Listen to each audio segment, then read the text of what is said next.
राष्ट्रपति ट्रंप ने भारत पर ही कुल 50% टैरिफ क्यों लगाया? इस सवाल का जवाब देते हुए व्हाइट हाउस की ओर से चौंकाने वाला बयान दिया गया है। व्हाइट हाउस की प्रेस सचिव कैरोलिन लेविट ने कहा कि अमेरिकी राष्ट्रपति डोनाल्ड ट्रंप ने रूस यूक्रेन विवाद को खत्म करने के लिए भारत पर टैरिफ लगाया है।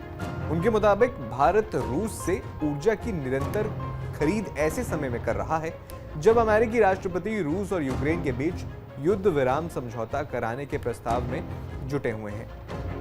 हालांकि भारतीय विदेश मंत्रालय पहले ही अमेरिका के दोहरे मानदंडों पर सवाल उठा चुका है, क्योंकि वॉशिंगटन ने रूस से ऊर्जा की खरीद के लिए चीन और यूरोप को निशाना नहीं बनाया है। प्रेस सचिव कैरोलिन लेविट के बयान की बात करें तो उन्होंने कहा कि राष्ट्रपति ने रूस यूक्रेन युद्ध को समाप्त करने के लिए हर तरीके से जबरदस्त दबाव डाला है। इसमें भारत पर लगाया गया अतिरिक्त टैरिफ और अन्य कदम भी शामिल हैं। लेविट ने कहा कि अमेरिकी राष्ट्रपति चाहते हैं कि दोनों देशों के बीच चल रहा संघर्ष जल्द से जल्द खत्म हो।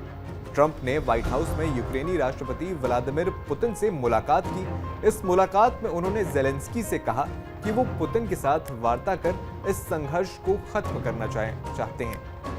लेविट ने कहा कि इस बैठक में नाटो महासचिव सहित सभी यूरोपीय नेता शामिल हुए और सभी इस बात पर सहमत हैं कि ट्रंप ने शानदार प्रयास किए हैं। उन्होंने कहा कि इस बैठक के बाद राष्ट्रपति को उम्मीद है कि दोनों नेता एक दूसरे के साथ बैठकर इस युद्ध को खत्म करने को लेकर बातचीत कर सकते हैं। लेविट ने कहा कि ट्रंप द्वारा शांति स्थापित करने के लिए किए गए प्रयासों का ही नतीजा है कि पुतिन से उनकी बैठक के 48 घंटे के भीतर यूरोपीय नेता व्हाइट हाउस में इकट्ठा हो सके। वे सभी शांति समझौते के लिए ट्रंप के प्रयास की सराहना कर रहे हैं। लेविट ने अपने बयान में फिर इस दावे को दोहराते हुए कहा कि अगर अमेरिका के राष्ट्रपति डोनाल्ड ट्रंप होते तो रूस और यूक्रेन के बीच युद्ध कभी शुरू ही नहीं होता।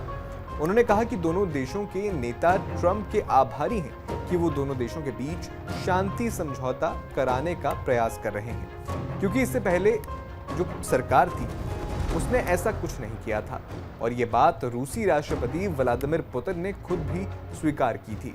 इतना ही नहीं, लेविट ने ऑपरेशन सिंदूर के बाद भारत और पाकिस्तान के बीच शांति स्थापित कराने के ट्रंप के पिछले दावे को भी दोहराया। लेविट के मुताबिक ट्रंप ने संघर्ष को खत्म करने के लिए ट्रेड को हथियार के रूप में इस्तेमाल किया। हालांकि भारत ऐसे दावों को पहले ही खारिज कर चुका है। जानकारी पर आपका क्या कहना है, हमें कमेंट बॉक्स में जरूर बताएं।